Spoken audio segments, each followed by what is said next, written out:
Alright guys, before we get started, I'd like to thank those of you who have hit the like button and also those of you who have commented on every video that they've watched, because it's so important for our engagement and for actually getting the word out, and it brings this content to new people. And if you're new and you haven't already, make sure to do it. Click on the little red subscribe button, turn on the notification bell, and join the League of Madcatt Artists.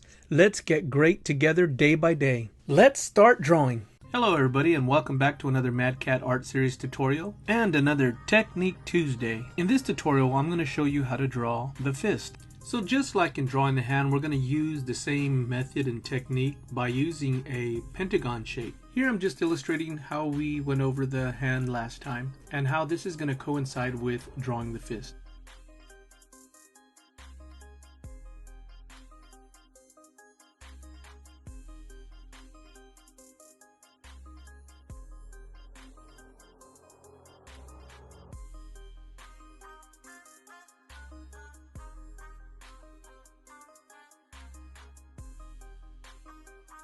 Once we have a rough outline of the fingers, I'm going to use that as a guideline for me laying down knuckles.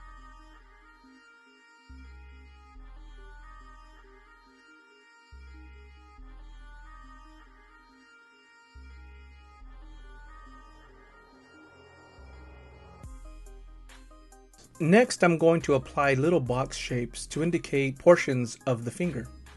When you're doing this step, you want to keep in mind what kind of form your knuckle will have, what kind of form that finger will have. You can always refer to your own hand, or as you get better at it, you'll start to know exactly what you're wanting, so you can start adding that as you're doing these little box shapes. Next, I draw circles at the end of these box shapes to indicate little knuckles on the fingers. Then I start adding these slash shapes to finish off the finger and the last bit of the finger you'll see.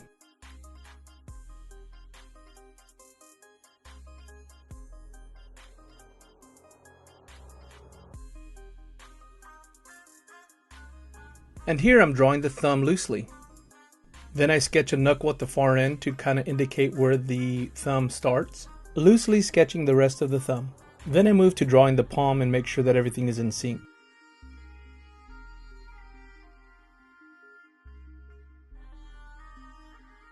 Next I start working on the pinky and start adding folds and little fat bends.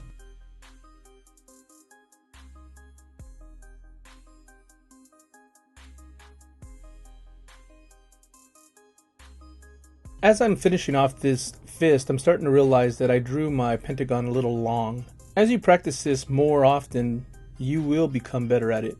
Just like a sculptor will chip away at inessentials, so will an artist start to chip away at some of the unproportioned pieces that don't work in the drawing.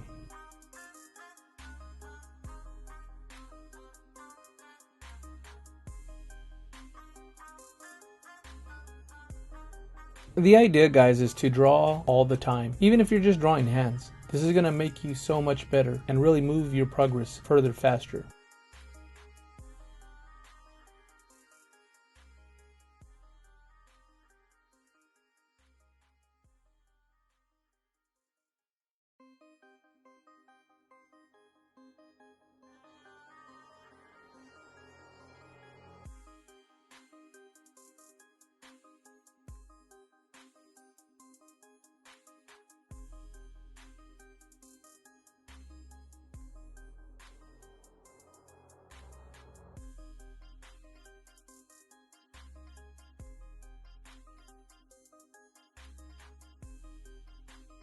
At this point in the drawing, you want to start finalizing details that you really want to have in the end result of your drawing.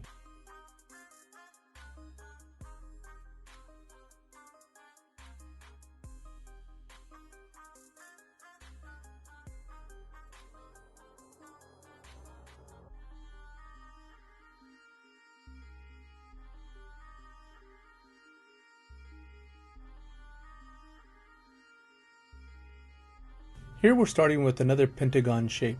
Let's take a different angle and a different look at the fist. This is more of a foreshortening of the fist. This is an example of a fist flying at the reader. This is for dynamics and more impact. You'll notice that after I've drawn the pentagon shape that I started drawing the thumb and immediately started drawing the muscles that control the thumb and the pinky, which are the construction of the palm. Next, I follow that up with little slashes to separate each individual finger.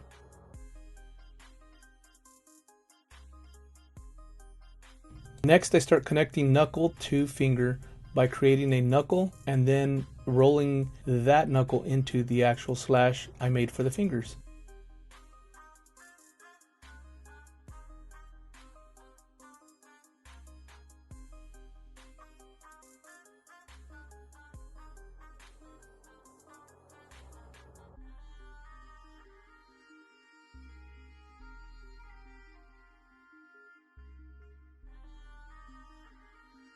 Now I'm adding the bottom knuckle of the fingers, and I'm adding some folds to indicate the bending of the fingers and the hand together.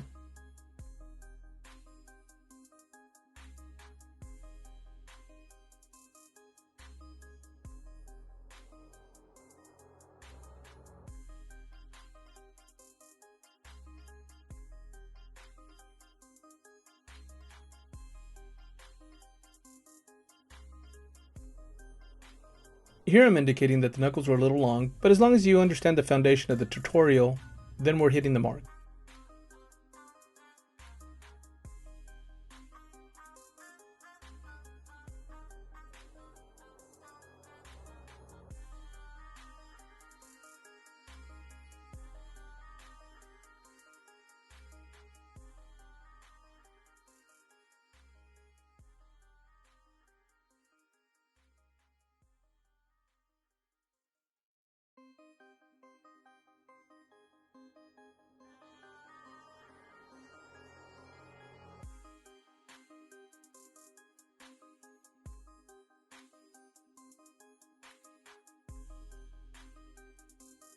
So here I'm just going over the structure of the hand again and showing you how it breaks down into individual digits and boxes using the pentagon shape. But one of the things I want to point out is the waterfall effect for each line, for each knuckle, for each finger tip. That is important to kind of figure, so that way when you're drawing you keep that in mind and your image will look more real.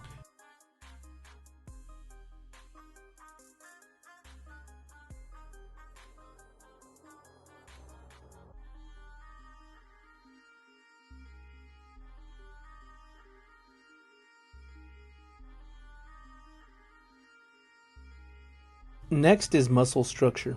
I know, but if you want to get better, you got to do the boring stuff. You got to study.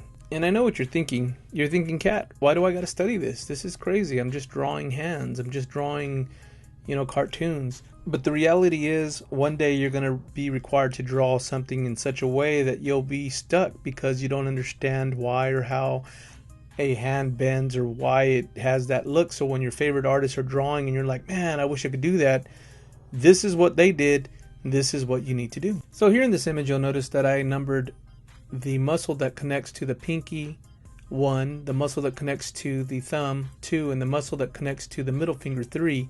All of the fingers pull into the number 3 muscle, and that allows for the retraction of the hand fingers. It's important to know at least how it works, so that way when you're drawing you have an idea of why, and so when you're drawing you have that in mind, and you will always refer to that knowledge and your image will look more believable. You guys, this is just a primer and something to get you guys started, kind of pique your interest or curiosity, and for you to go out, grab a couple books and do some studying. Look at your own hands, study it. I mean, we have hands. You can look at your hand and go, okay, how does this work? Why is this? Why is that? Or if you don't like holding your hand or in positions, take pictures of your hands. We have modern technology like phones that allows us to do that, to speed of thought. So, I encourage you and I challenge you. Go out there and be bold. And if you're afraid of drawing fingers and hands and fists, start tackling that fear. Well, that concludes this episode, you guys. I hope you gained some knowledge, and we'll see you in the next one.